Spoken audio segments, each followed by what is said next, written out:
Assalamualaikum warahmatullahi wabarakatuh. Alhamdulillahirabbil alamin wassalatu wassalamu ala sayyidina Muhammadin wa ala alihi wa sahbihi ajmain, amma ba'du. Pada kesempatan ini kita akan membacakan teori pembinaan dan pemberdayaan umat,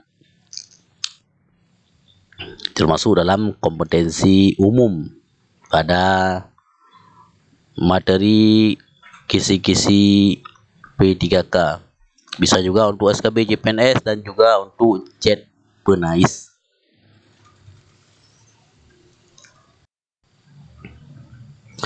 Bismillahirrahmanirrahim. Kita mulai dengan soal yang pertama.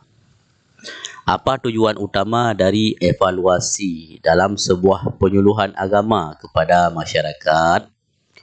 A. Untuk mengetahui apakah audiens setuju dengan semua pesan yang disampaikan. B. Untuk mengukur sejauh mana pesan yang disampaikan diterima dan dipahami oleh masyarakat. C. Untuk memeriksa seberapa banyak materi yang telah disampaikan. D. Untuk menilai kemampuan penyuluh dalam menyampaikan materi. E. Untuk mengetahui seberapa banyak audiens yang hadir.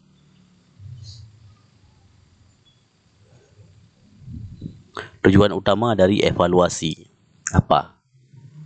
Apakah untuk mengetahui, untuk mengukur, untuk memeriksa, untuk menilai, untuk mengetahui?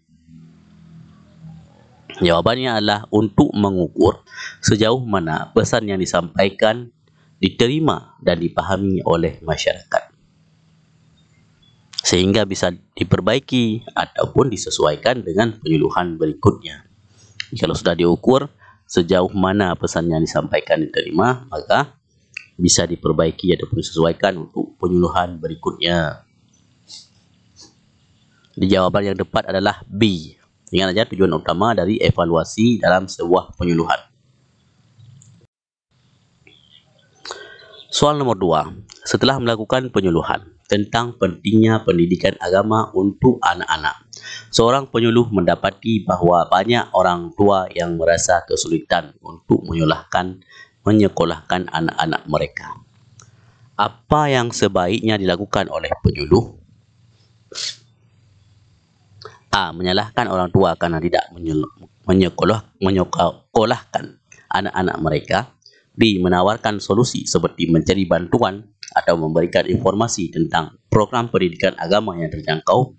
C. Mengabaikan masalah tersebut karena itu bukan bagian dari penyuluhan. D. Menyampaikan bahawa pendidikan agama hanya bisa didapatkan di lembaga pendidikan khusus. E. Menghentikan penyuluhan dan melanjutkan ke topik lain.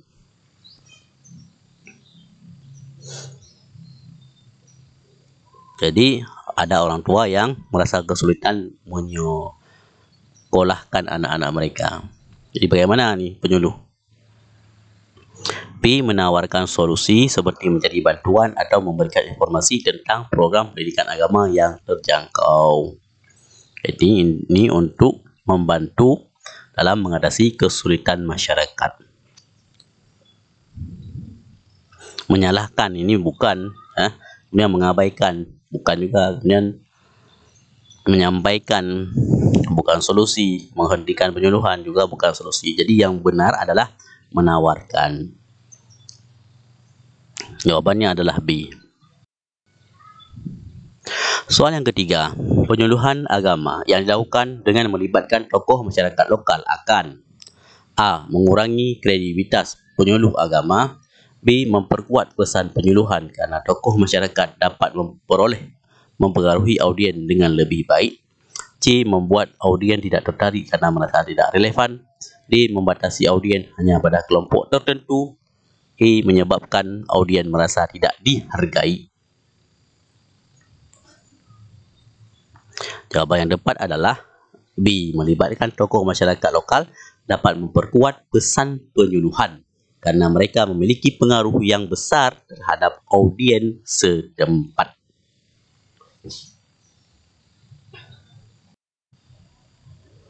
Soal nomor 4. Dalam penyuluhan tentang pentingnya menjaga kebersihan lingkungan, Seorang penyuluh agama mengetahui bahawa sebahagian besar masyarakat merasa tidak memiliki cukup waktu untuk menjaga kebersihan. Apa yang sebaiknya dilakukan oleh penyuluh?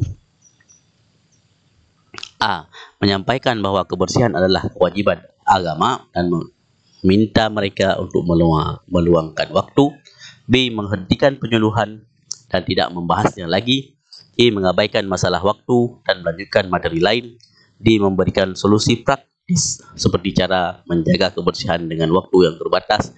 E. Mengkritik masyarakat karena tidak menjaga kebersihan. Jawabannya adalah D. Memberikan solusi praktis seperti cara menjaga kebersihan dengan waktu yang terbatas. Jadi memberikan solusi praktis yang sesuai dengan waktu yang dimiliki masyarakat. Ini akan membantu mereka untuk tetap menjaga kebersihan meskipun mereka memiliki keterbatasan waktu. Jadi menyampaikan ini bukan solusi, menghentikan penyuluhan juga bukan, mengabaikan masalah itu lebih-lebih lagi. Memberikan solusi ini adalah menyelesaikan masalah, kemudian mengkritik masalah masyarakat juga bukan solusi. Jadi yang benar adalah D. Memberikan solusi praktis seperti cara menjaga kebersihan dengan waktu yang terbatas. Soal nomor 5. Apa yang dimaksud dengan pendekatan partisipatif dalam penyuluhan agama kepada masyarakat? Penyuluhan yang sepenuhnya bergantung pada penyuluh untuk memberikan informasi. Kemudian B. Penyuluhan yang melibatkan audien untuk aktif dalam diskusi, tanya jawab dan berbagi pengalaman. C. Penyuluhan yang hanya bersifat satu arah tanpa melibatkan audien. D. Penyuluhan yang mengutamakan teknologi seperti medium utama. E. Penyuluhan yang hanya dilakukan di media sosial. Jawabannya adalah B. Penyuluhan yang melibatkan audien untuk aktif dalam diskusi, tanya jawab dan berbagi pengalaman. Ini lebih memungkinkan mereka untuk memberikan pendapat, bertanya dan berbagi pengalaman sehingga audien dapat dilibatkan secara aktif dalam proses penyuluhan.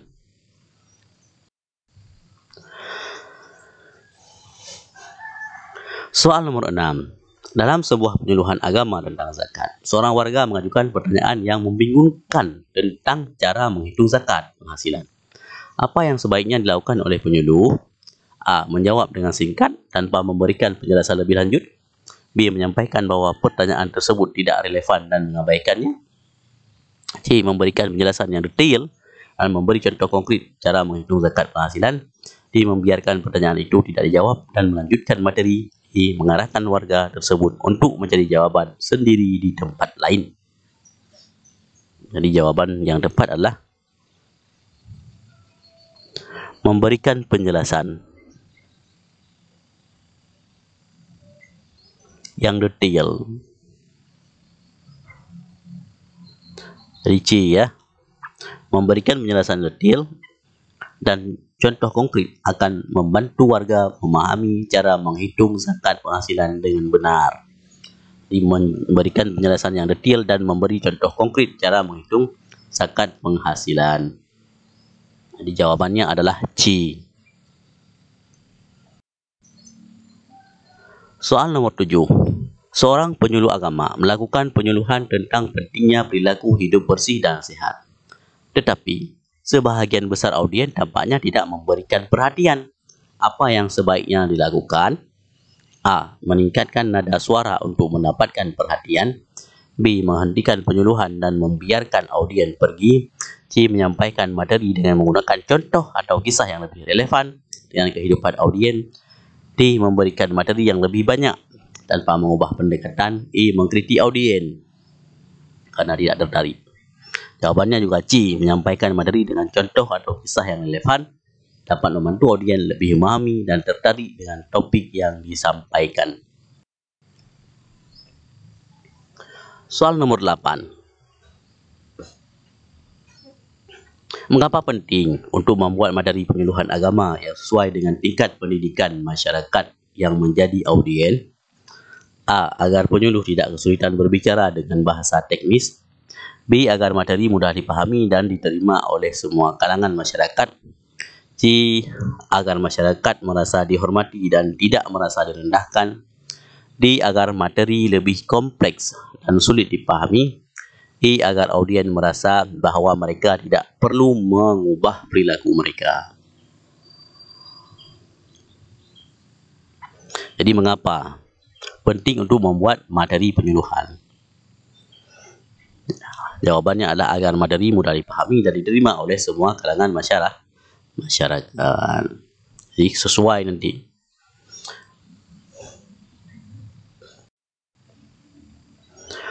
Nomor 9. Dalam penyuluhan agama, mengenai pentingnya menjaga hubungan baik dengan sesama.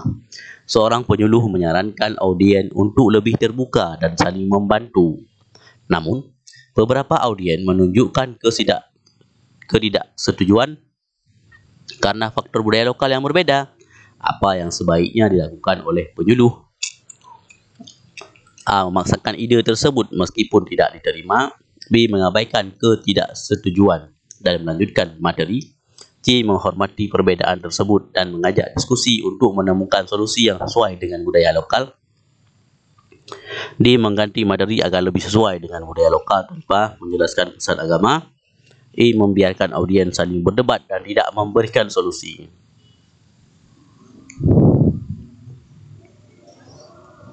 Jawabannya adalah C. Menghormati budaya lokal dan mengajak diskusi untuk mencari solusi yang sesuai akan membuat penyuluhan lebih efektif dan diterima dengan baik. Jadi pentingnya menjaga hubungan baik dengan sesama.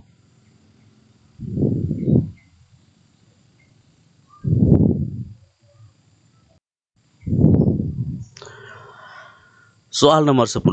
Penyuluhan agama yang efektif di masyarakat harus mempertimbangkan A. Sumber daya yang tidak terbatas. B. Waktu yang terbatas dan audien yang berbeda-beda. C. Hanya aspek agama tanpa memperhatikan kondisi sosial. D. Menggunakan hanya satu metode komunikasi. E. Keinginan penyuluh untuk berbicara lebih banyak. Penyuluhan agama yang efektif bagaimana? Yaitu dengan waktu yang terbatas dan audien yang berbeda-beda. Penyuluhan harus disesuaikan dengan waktu yang terbatas dan kondisi audien yang beragam sehingga pesan dapat disampaikan dengan efektif. Jadi ingat ya, sumber daya yang tidak terbatas. Jadi ini kurang. Kemudian hanya aspek agama tanpa memperhatikan kondisi sosial juga bukan. Menggunakan satu metode bukan. Keinginan penyuluh untuk berbicara lebih banyak bukan. Di waktu yang terbatas dan audien yang berbeda-beda sehingga pesan dapat disampaikan dengan efektif. Jadi harus disesuaikan nanti.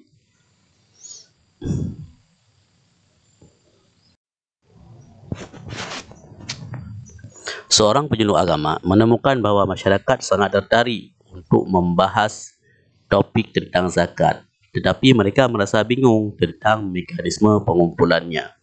Apa yang sebaiknya dilakukan oleh penyuluh? A. Mengabaikan kebingungan tersebut dan melanjutkan materi lain. B. Menyampaikan penjelasan yang lebih jelas tentang cara pengumpulan zakat dan memberi contoh nyata yang bisa diterapkan. C. Menghentikan topik zakat dan melanjutkan ke topik yang lain yang lebih mudah. D. Mengkritik audien karena tidak memahami cara pengumpulan zakat. E. Mengatakan bahawa itu adalah masalah pribadi dan tidak perlu dibahas lebih lanjut. Jadi jawapan yang tepat adalah B. Memberikan penjelasan yang jelas tentang cara pengumpulan zakat dan memberi contoh nyata yang bisa diterapkan sehingga dapat membantu audien dalam memahami mekanisme pengumpulan zakat dengan lebih baik. Jawabannya adalah B. Soal nomor 12. Dalam penyuluhan agama, peran media sosial dalam menyebarkan pesan-pesan agama sangat penting karena A. Dapat menjangkau audien yang lebih luas dan beragam. Lebih mudah untuk membuat audien bingung dengan informasi yang tidak jelas. C. Hanya digunakan untuk memperkenalkan agama baru. D. Membatasi komunikasi hanya untuk audiens muda. E. Tidak memiliki pengaruh dalam penyuluhan agama. Jawaban yang tepat adalah A. Dapat menjangkau audien yang lebih luas dan beragam. Jadi media sosial itu memungkinkan penyuluh agama menjangkau audien yang lebih luas dan beragam, termasuk audien yang sulit dijangkau secara langsung. Maka perlu adanya peran penyuluh dalam bermedia sosial.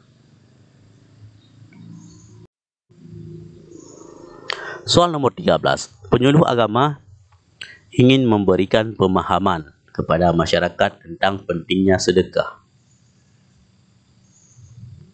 Namun audien lebih tertarik untuk bertanya tentang masalah kehidupan sehari-hari mereka. Apa yang sebaiknya dilakukan oleh penyuluh? A. Mengabaikan pertanyaan tersebut dan terus menyampaikan materi. B. Mencoba menghubungkan topik sedekah dengan masalah kehidupan sehari-hari mereka untuk memperjelas pentingnya sedekah dalam kehidupan. C. Menyampaikan bahawa masalah kehidupan sehari-hari mereka bukan bahagian dari materi penyuluhan. D. Menyalahkan audien kerana tidak fokus pada topik. E. Menghentikan penyuluhan dan meninggalkan audien.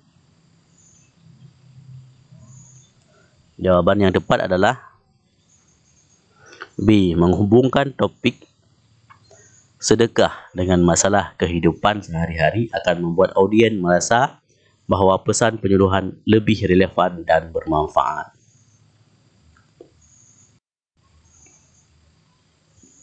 Soal nomor 14. Apa yang dimaksud dengan metode ceramah dalam penyuluhan agama? A. Metode penyuluhan yang hanya melibatkan tanya jawab dengan audiens. B. Penyuluhan dengan menggunakan media video sebagai alat utama. C. Metode penyuluhan yang dilakukan dengan menyampaikan informasi secara lisan tanpa banyak interaksi. D. Penyuluhan yang mengutamakan diskusi kelompok. E. Metode penyuluhan yang hanya menggunakan gambar untuk menjelaskan topik. Jawabannya adalah C. Metode penyuluhan yang dilakukan dengan menyampaikan informasi secara lisan tanpa banyak interaksi. Jadi ini namanya metode ceramah, penyuluhan yang dilakukan dengan menyampaikan informasi secara lisan tanpa banyak interaksi meskipun bisa dikombinasikan dengan tanya jawab. Wallahu a'lam bisawab. Di mana ada kesalahan dan kesilapan kami mohon maaf. Mudah-mudahan bisa menjadi manfaat bagi para peserta yang akan ikut CAT Penais dan P3K serta SKB JPNS. Amin ya rabbal alamin. Hadanallahu wa yakum ajmain. Assalamualaikum warahmatullahi wabarakatuh.